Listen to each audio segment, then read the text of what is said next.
चाकू की तेज धार से मेरी एक उंगली कट गई और कटी हुई उंगली से बहुत तेज खून की धार बहने लगी थी, जिस कारण मैंने अपना खून सब्जी में मिला दिया था। 6 भाइयों के मन में एक कुटिल ख्याल आने लगा।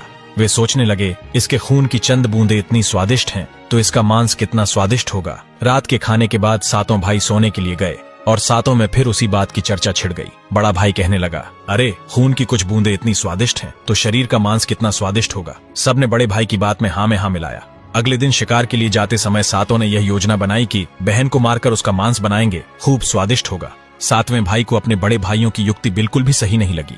वह अपनी प्यारी बहन को बचाने के लिए बेचैन हो गया। वह खुलकर इसका विरोध नहीं कर सकता था क्योंकि 6 भाई एक तरफ थे। शिकार करने के बाद सभी भाई ने मिलकर एक टीले पर बांस के एक चांग यानी बांस के 4 फट्टों से एक चबूतरे का निर्माण किया। 6 भाइयों की योजना यह थी कि बहन को फुसलाकर यहाँ लाएंगे, तीर मारकर उसकी हत्या करेंगे और उसका स्वादिष्ट मांस खाएंगे। अगले दिन बड़े भाई ने बहन से कहा, प्यारी बहन, तुम बड़ी हो गई हो और शादी के लायक हो गई हो।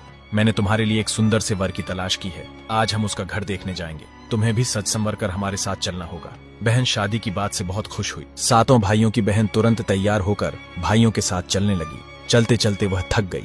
वह बड़े भाई से पूछने लगी, मेरा ससुराल अब कितना दूर है? बड़ा भाई बोला, बस अभी पहुंचने वाले हैं। दूर से दिखाई दे रहे टीले पर बने चांग को दिखाते हुए भाई बोला, वह देखो तुम्हारा ससुराल, जहाँ तुम राज करोगी। यह सुनकर बहन आनंदित हो उठी। चांग पर पहुंचते ही बड़े भाई ने अन्य भाइयों को बहन को चांग पर खड़ी करके रस्सी से बांस के खंभे के सहारे बांधने का आदेश दिया।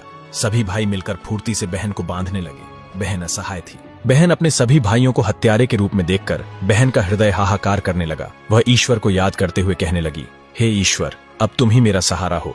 मेरे 7 भाई मेरी हत्या करना चाहते हैं। इनमें से एक भी ऐसा नहीं है जिसके दिल में मेरे लिए दया और प्रेम हो।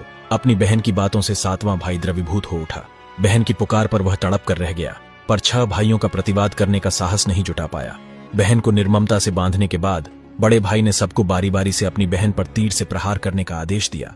बड़ा भाई हाथों में धनुष बाण लेकर जब प्रहार करने को तैयार हुआ, तब बहन भाई के सामने हाथ जोड़कर करुण स्वर में गाने लगी, मारो भैया छाती में लक्ष्य करके, भैया छाती में लक्ष्य करके। भाई ने कठोरता दिखाते हुए तीर चलाया।